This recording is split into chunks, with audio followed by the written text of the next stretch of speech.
takeaway number 3, it's time to fully enter evaluation mode. I feel like we've actually had this topic before because we had right before we had, won 5 of the last 6 games. Mm-hmm. So we thought we were eliminated already, and then suddenly the team brings us hope.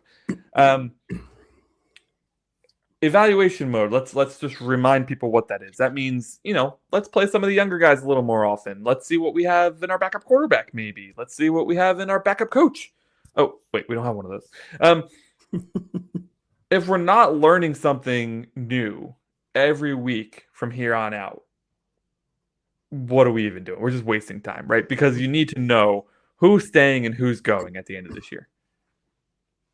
Yeah. For me, evaluation mode is so important for the next phase of what this team is going to be. Whether that's a full teardown or whether that's a partial teardown or whether that's situationally changing some things to see what works and over the course of the next season, slowly making changes leading into 2027, where maybe we do make kind of larger changes, if you will. Because that's when Tua's money comes off the books and we have a little bit of a healthier cap situation and we have more draft picks and it's a better draft. I mean, there's a lot there. But from an evaluation standpoint, I mean, this is where you identify as an organization, not as a coach, not as an interim GM, not as an owner, but as an organization. Who are the young guys outside of the rookies you just drafted who you own?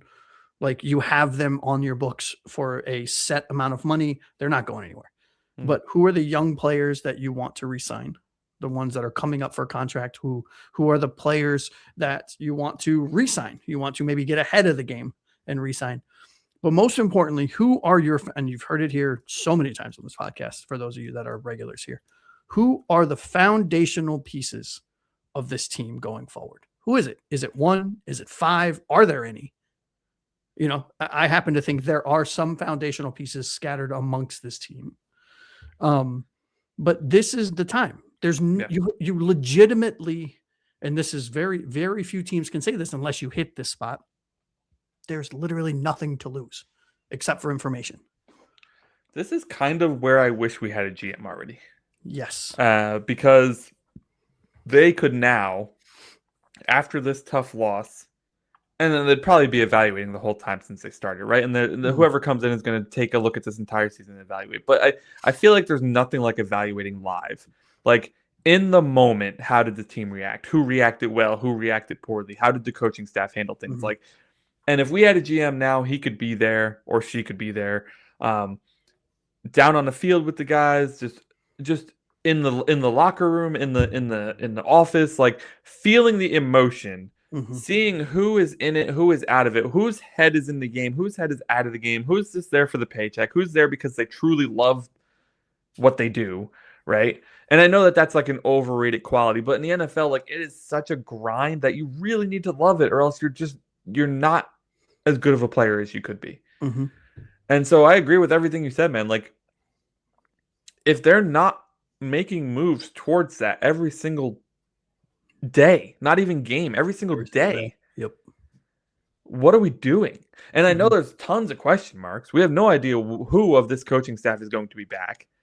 There's, a lot of people do believe that McDaniel will be back, but there's a lot of rumors that Weaver won't be back. And there's, I'm sure there will be more cuts because somebody has to take the blame for the season who's not the head coach. That's the Stephen Ross way, apparently. So I think, like, bigger questions here, man, are the quarterback's always going to be a huge question until we find one. Mm-hmm. And, at some points we thought maybe we did find one. And now we realize we were wrong. Yeah. Tastes like vinegar. And at the same time, I thought when we had Tannehill that he may be able to grow into something, mm-hmm. right? And he did when he got to a good coach. And I feel like, and now we're watching Jalen Phillips go to Philly and absolutely blow it up. And, like, the coaching has been such a struggle here to get a solid groundwork in coaching. And when we have been able to attract a good coach like a Vic Fangio, it's a stepping stone to where he really wants to be. He came because he couldn't get the job in Philly the year he wanted to. And then as soon as the Philly job opened, he left to go get the Philly job. Like, mm-hmm. the coaching jobs down here are, for whatever reason, not very attractive. And it keeps leaving us in this position where we have young guys who haven't done it before, trying to learn on the ropes. And sometimes we give them too much time. Sometimes we don't give them enough time. And at the end of the day, 5 years later, you and I are here talking about the same damn things that we were just talking about 5 years ago. We don't have a quarterback. We don't have a coach. We don't have a GM. Yeah, and I'll be honest with you. I disagree. I think this is a very highly sought after place to go, and I think our problem is our GM, because how many staff members have we had on our team over the last decade that have gone on to be successful in other places because they were given time? But that's more of an evaluation than an attractiveness thing, right? Like, Well, we're not evaluating for the them coaches. to come here. Right, but we're not evaluating these young coaches well enough to know that, oh, those are the guys that are going to be good, right? And then we let them go, or we don't promote them quick enough. Yeah. But we're not bringing in, we're not bringing in these guys who are already established and we know can turn the thing around. You didn't think Joe Philbin was fully established? I couldn't even finish it. I couldn't even finish the sentence. Looking at our past few head coaches makes me want to cry, honestly. Yeah. It's absolutely Thank you, crazy. Chris Greer, for yet another feather in your cap. I will say this. I think the single most important hire in Ross's tenure of owning this Dolphins team is this next GM. Because this next GM, hopefully, my assumption is, based on everything we are hearing out of Dolphins headquarters and out of the national media, is that this GM is going to get his chance or her chance or their chance to evaluate the roster, to have full control, like Chris Greer did, in personnel decisions, all the way down to like sub-staff, where it's like your scouting assistants, right? Which they should, yeah. Not just your scouts, but the assistants of the scouts. Like, this GM is going to have generally like full control of this organization, as it should be. Yeah. This hire is going to dictate, in my opinion, based on what we know about Ross, where he holds on to people a little too long in some cases. It's going to impact this team for, call it a decade. I mean, is that ridiculous for me to say? At least a decade? I mean, he's going to give them at least 4 years. Yeah. And with how he's moved slower on the GMs than he has on the coaches, I feel like. So, I mean, call it 6, Yeah. It's like, cool. So at least the next 6 years, this person. It's either going to be great or it's going to be awful. There's not going to be any in between. And I will tell you this. I don't know if they've just battened down the hatches, but I'm starting to get worried the longer we go that we don't have, or that we haven't hired somebody in that position. Because to your point earlier, when we started this takeaway number 3, the GM should be here. Now is the time for the GM to be here.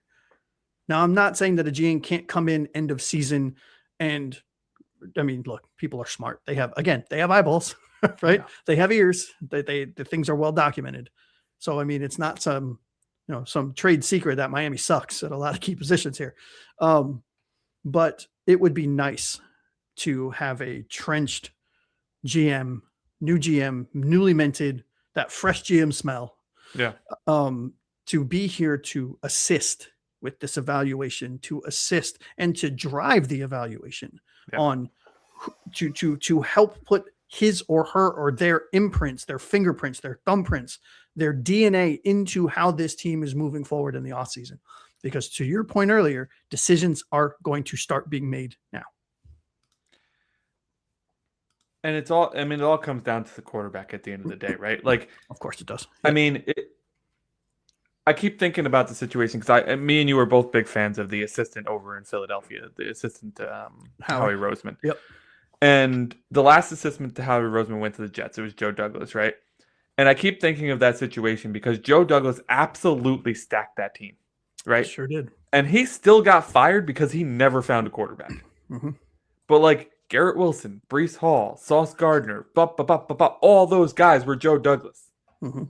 So it doesn't matter how good you are at evaluating talent. If you cannot find a quarterback, nothing else matters. And the scary part is I really do think it's not. I mean, I do think there is a large percentage of finding a quarterback, specifically a quarterback, that is luck, which is terrifying. Yeah. Because how many? I mean, these players get their entire family tree torn apart when during the combine, during interviews, during this and that, and they, teams hire investigators and all this other stuff, and they still, I mean, it's what, a 20% hit rate in the first round on first round. Because like you have to, it's almost like you have to see past what they did in school and be able to see do they have the skill set I like, which is something I thought Mike McDaniel did really well. Like that's why he was so into Tua, is that Tua has a lot of the skill sets that I like, right? Super accuracy, quick release, smart with the football. At least he was. So like in that sense, I will give Mike some credit. Like that's what we need. We need the coach sees guys with traits, drafts guys with traits, right? Dayball really liked Jaden Daniels last year. Joe Shane didn't take Jaden Daniels, but he really liked him. Sure so then Dayball comes back this year and it's like, okay, douche nugget, you didn't give me my guy last year. Give me Jackson Dart this year. Jackson Dart looks terrific. I know I can win with it. Right. On was it Hard Knocks or whatever it was? Yeah. I know I can win with him. Right. Yeah. And that's what we needed. The guy comes in, he sees the traits, he's like, that's the guy that will work in my unit, right? In my offense. I want a guy with some conviction. Right. If it doesn't work out, fine. Like shit happens. Yeah. Right. No, and also a guy that knows when to cut loose. Yeah. Right. Fuck the money. Like we'll deal with it. Get this guy off my team. I want some guy with conviction. And it takes some bravery too. I mean, Patrick Mahomes, many thought was a reach where he was picked. And a lot of people were like, whoa, you have Alex Smith. Why would you take Patrick Mahomes, right? It takes some confidence. It takes, like I said, conviction.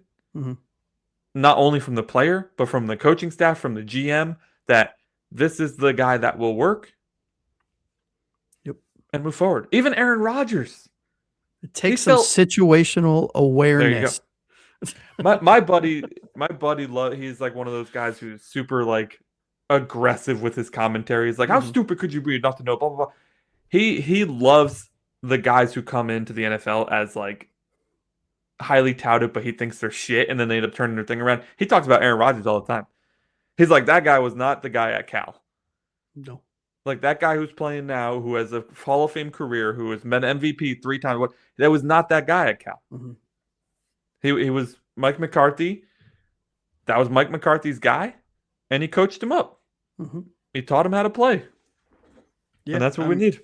I mean, look, there's a reason there are prototypes at positions, and if you do not have the prototype, the historical analysis that has spit out said prototype, and we'll use quarterback as an example. If you do not fit that prototype, you need to be a 1%er at everything that is not prototype physically, like Drew Brees, for example. Drew Brees was not prototype physically. He was kind of short, kind of even Russ, right? I mean, out of a small-ish school, Purdue at the time.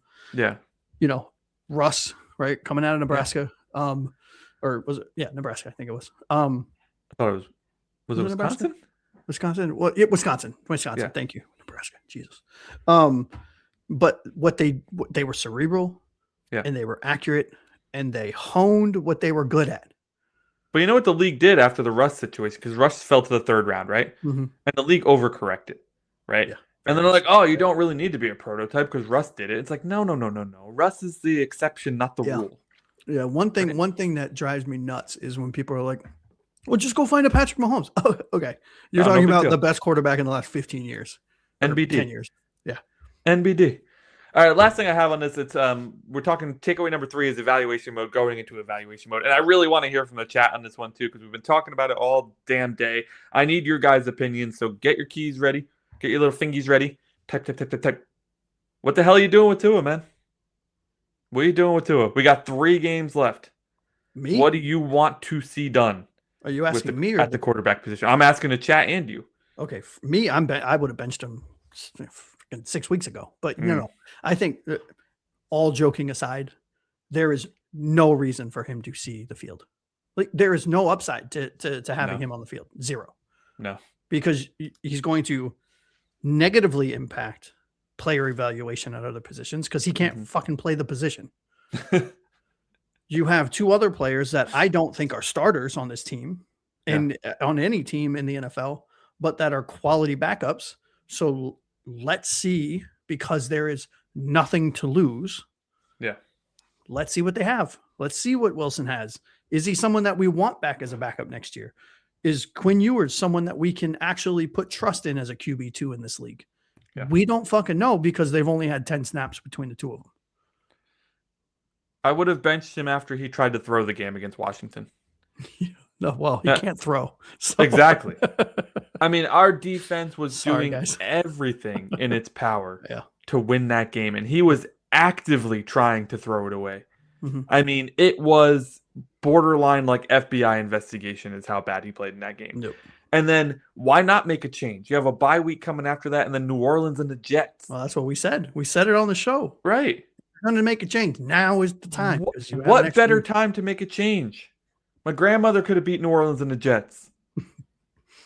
And we barely beat New Orleans, by the way. Yeah. No thanks to Tua's 157 yards. Well, hey, you put some respect on his name. Yeah, I would. What about you? I mean, I would have benched him after Washington. That's what I'm saying. 1,000% after that Washington game where we had to win 16-13 in overtime against Marcus Mariota and a team that was missing half their defense and a team that was missing half their offense, literally missing half their team to injury, and we had to win 16-13 in overtime because the quarterback couldn't do shit. He was actively throwing at the other team most of the game. Yeah, that would have been the final straw. Oh, I got a bye week coming up, and then I got 2 cake matchups. Screw it. Put in the young guy. So I'm benching him now for sure. Okay, so with that clear and evident decision, right? Yeah. Who are you putting in then? Let's assume they're going to do whatever we want, and we want to bench Tua. Yeah. Who are you putting in next to see? Now, we want to see both, so maybe one gets one game, one gets another, and then whoever's succeeding in those 2 games gets the game against the Patriots or whatever. I don't know. But who do you want to see next? Do you want to see Quinn Ewers? Do you know enough about Wilson to just be like, all right, I kind of know what he is? No, because I personally don't like Ewers at all. I don't think he's an NFL quarterback. I don't really want to see him out there. I kind of already know what I think. Right. I want to see if Zach has any level of Sam Darnold, Baker Mayfield resurgence in him. If he's in a, I hate that I'm going to say this, in a slightly more stable organization with a better coaching team, like a better coaching and a better offense, can he make anything happen? Now, this is a very difficult offense, so I know that at this point, hopefully he's up to speed on how to run the offense. I mean, we're going into week 16 here. I'd be shocked if he didn't. But I kind of want to see, hey, you got 3 games, buddy. You're on a 1-year deal. I mean, Quinn is on a whatever. It wouldn't cost much to re-sign him if they want to. Well, I mean, we have Quinn for 4 years. So is there 7th round picks get 4 years though? I think so. Yeah. Yeah. So like, whatever. You can evaluate Quinn in the preseason. He's still going to be here. Zach's not going to be here. See if see what you got. If you have anything, great. If not, at least you got some of your $6 million worth out of the quarterback that you paid to be the backup. Well, at the very least, you do exactly what we were just talking about. You're in evaluation mode. Yeah. You have evaluated the player and he did not pass. Cool. At least we know now. Right. Because I guarantee you, if Tua's in there, we know exactly what's there. Right. I truly believe we don't win a game the rest of the season. So I don't care which quarterback is out there. Just be whatever quarterback you want to evaluate the most. Right. So if you are on the Quinn Ewers side, great. If you're on the Zach Wilson side, great. I don't really care as long as it's not Tua. I want to see, is there anything worth salvaging in this room? Or is it just a clean sweep next year and we go and find 3 other guys? And I know what I'm about to say is going to sound hysterically like a joke, but I could not be more honest. I would rather run out Achane and Ollie Gordon in the Wildcat all game than see. I mean, that's how much I don't want to see Tua. I bet you that our offense would be more successful. Probably. Because Mike would have to run the ball. Yeah. Yeah. Yep. And I know that sounds like a joke, but I genuinely mean that. That's how much I don't want to see Tua again. Yeah. Now there's a 80 to 90% chance that Tua is on this roster next year. Hopefully not as a starter, but from a cap situation. True Blazer, I saw your comment, which will pop up here in a second. I understand we would just eat the cap and say goodbye. We're not winning the Super Bowl next year, but at a certain point, you need enough money to sign other players for the other, 70, whatever you need to fill out a roster in the preseason, or your top 53, I guess is what counts towards the cap. Eating 68 or whatever it is $1 million in dead cap for one player, probably not the smartest move when he could be probably a very, very highly priced backup too. I just don't want to see him on the field ever again. And as soon, whether it's this offseason, like True Blazer just said, or in 2027 or tonight, I don't care. If he's gone, he's gone. Goodbye. See you later. Fine. Wish all the best. I'm so sick of talking about him. I know. So sick of it. Let's get to the comments here before we get into our legends and letdowns, and then we'll wrap it up with that. Because you and I have to record another episode tonight, so let's get this bad boy going. Let's not forget to mention that at the end of this too, so people don't get confused. All right, even John was on a run play, no less. How about that? I'm gonna be honest with you. I kind of half watched the rest of the third quarter and the fourth. Yeah, they handed it off to Jonah and he ran it for like 30-yard touchdown. It was great. It's great. It was awesome. With Ross as the owner, they may already have a GM coach. You never know, bro. Don't say that too loudly, please. You never know. He's the only guy who goes out there, colludes, and doesn't get the guy he's colluding with. Absolute nuts. Legend was tight end Waller. Letdown was QB Tua, and McDaniel's play calling execution is terrible. I believe the new GM needs to clean house. I 1,000% agree. Yes. Reset the entire roster. Yes. Down to the studs. There's like 5 people I want to keep, and that's about it. Okay, good clarification here. Thank you, Gator. So somebody who believes in a run game, for sure. Yeah. It's not that hard of a concept, I feel like. And apparently it is. Yeah. We're not having that conversation again. Gator, I literally just had this conversation today with one of my friends at work who's a Jets fan. And I was like, can you fucking believe? It's like the number one Dolphins conversation I have. Juggernaut Waller, ouch. I mean, it was close. I told Frozen last night that my granddaughter has a stronger arm than Tua. Yep. You're not wrong. I don't know your granddaughter, but I bet she can outthrow him. True Blazers sitting Tua. He's eating the cat money. Adios, amigo. You're out of here. They aren't winning the Super Bowl next year. Yeah, no joke. I'm playing yours. We all know what Wilson has at the end. Fair. I literally am never going to argue between the two. I don't care. That's how little I care. The wishbone. There we go. Bring it back. Let's go. I love it. Let's go. We need to talk about Quinn Ewers. Everybody has a better arm strength than Tua, man.